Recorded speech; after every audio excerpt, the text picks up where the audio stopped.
All are exit doors. जैसे नाक, sneezing, छींक। छींक क्यों आया? अंदर एयर कहीं जमा हमारा अच्छा निकाल दिया बाहर। डकार क्यों आई?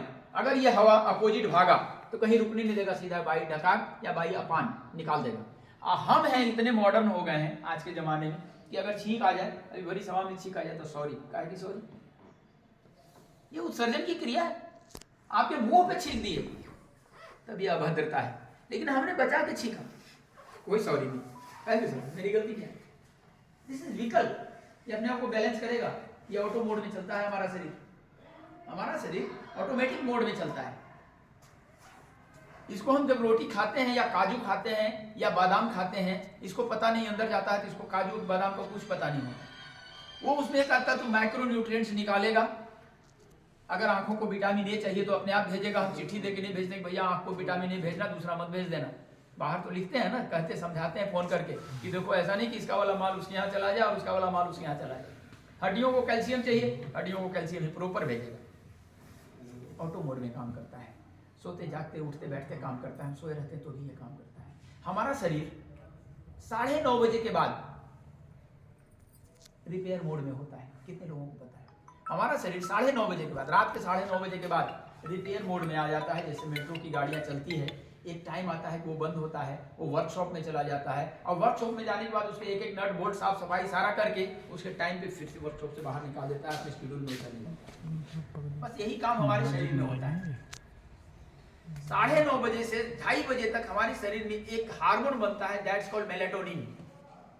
ये मेलाटोनिन उसकी नॉरिशिंग का काम करता है, उसका रिपेयर का काम करता है। सुबह फिर काम करेगा ये मशीन, उसको पता है, उसको नॉरिश करता है। हम इतने मूर्ख हैं कि रात के 1 बजे भी जोमेटो को कॉल लगाते हैं और उसको कहते हैं कि पनीर पकौड़ा भेजो। रात को हमने अपने इम्यून को जो नॉरिश करना था, जो रिपेयर करना था, वो छोड़ के डाइजेशन में लगना पड़ता है, तो बीमारियां तो आएगी ना। तो आज समाज में बीमारियों की भरमार है। क्यों बीमारियां हैं? आज 90% बीमारियां खाने से आ रही है। खा खा के लोग बीमार हो रहे हैं। प्रवचन खूब करेंगे, खाने पर प्रवचन करेंगे, ब्लॉग लिखेंगे कि उसको खाते हुए देखिए, वैसे बेहुदा जैसा खाएंगे। प्रवचन पर उपदेश कुशल बहुत दे दे, अपने ऊपर पालन कोई नहीं करता। अपने ऊपर अगर पालन करता तो ये ज्ञानियों का देश विश्व गुरु फिर रहता। आज हम खाली प्रवचन करने वाले लोग हो गए कि बस बोले जाओ। हम चाहते हैं कि आप करो और मैं वही काम करूं जो आपको अभी मना करके जाऊं। मेरे कमरे में जाओ तो देखो बाबा जी वही नाश्ता कर रहा है। क्या फायदा हुआ बताने का? तो शाश्वत चिकित्सा आपको एक अच्छा हीलर बना सकता है। आप लोगों में से किन्हीं के घुटने में दर्द हो, किन्हीं के फ्रोजन शोल्डर का दर्द हो, हाथ ऊपर नहीं जाता हो, टेनिस एल्बो का दर्द हो, एड़ी में दर्द हो, किन्हीं का कोई है क्या? घुटने में है। और किन्हीं को कोई परेशानी? कहाँ अभी प्रॉब्लम सब महाराज जी हमें भी है, एक पैर में दर्द हो रहा है। मैं बुलाऊंगा मंच पे। आपको भी कोई दिक्कत है माते जी? बताएं। आपको विश्व दीपक की माता जी हैं, मेरा प्रणाम है।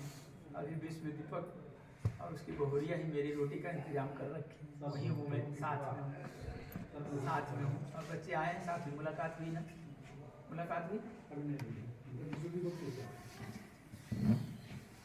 सौभाग्य मेरा कि आपके दर्शन हुए। तो राकेश ललित जी का प्रयास यही है, बाबा जी का, कि हम आपको जब सेंटर दें उसके पहले आपको हम इतना ना ट्रेंड कर दें कि जब आप अपने सेंटर में बैठ करके किसी का घुटना खराब है, आप निमंत्रण देके बुलाइए कि आओ ना हमारे यहाँ, एक बाबा जी का फोटो की, देखो इसी बाबा जी से मैं सीख के आया हूँ।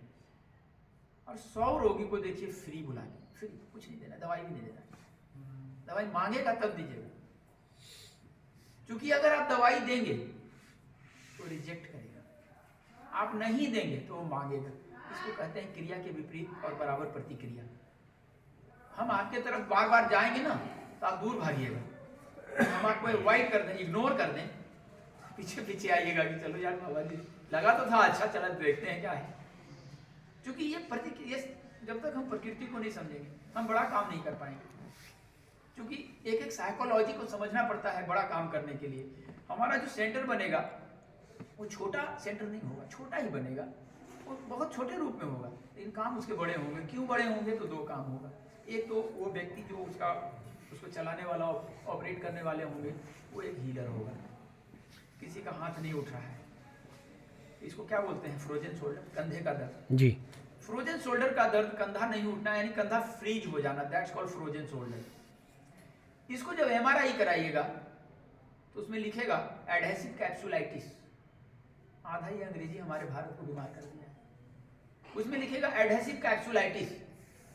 इसमें जितने प्रैक्टिस करने वाले डॉक्टर हैं बताइए व्हाट इज एडहेसिव कैप्सुलाइटिस, बता सकते हैं? Adhesive capsulitis. अब ये कंधे का दर्द है, उसने नाम क्या लिखा, एडहेसिव कैप्सुलाइटिस। और लगता है कोई बड़ा भूत पकड़ लिया है, कुछ नहीं है, सिंपल, उसका नाम दे दिया इतना बड़ा स्मार्ट। अब हम डर जाते हैं, साधारण आदमी डर जाएगा। अब इसको घुटने में दर्द हो रहा है, आप जाके एमआरआई कराइए, उसमें लिखेगा, क्या लिखता है,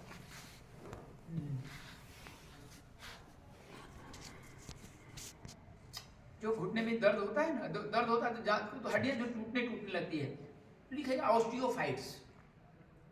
अब ऑस्टियोफाइट्स लिखा, आपको तो पल्ले ही नहीं पड़ रहा है कि ऑस्टियोफाइट्स क्या है, वो मेडिकल लैंग्वेज लिखा। अब ऑस्टियोफाइट्स क्या है कि हमारी जो कड़ी हड्डी है जिसमें कैल्शियम कार्बोनेट है वो हार्ड होती है लोहे जैसा, और दूसरी हड्डियां सिर्फ उसमें कैल्शियम होती है कार्टिलेज, वो मुलायम होती है, और दोनों ऐसे ऐसे टकरा रहा है चलने में, तो टकरा के घिस रहा है, मुलायम हड्डियां तो घिसेगी ना, वो घुस के छोटे छोटे टुकड़ों में बट रही है, दैट्स कॉल्ड ऑस्टियोफाइट्स। सिंपल है। अब उसको दूर करने के लिए हमें करना क्या पड़ेगा, हम पेन किलर खाएंगे तो दर्द रुकेगा, लेकिन उसको रिपेयर तो नहीं करेगा ना, तो रिपेयर कौन करेगा, तो रिपेयर हमारा इम्यून करेगा। इम्यून कैसे करेगा,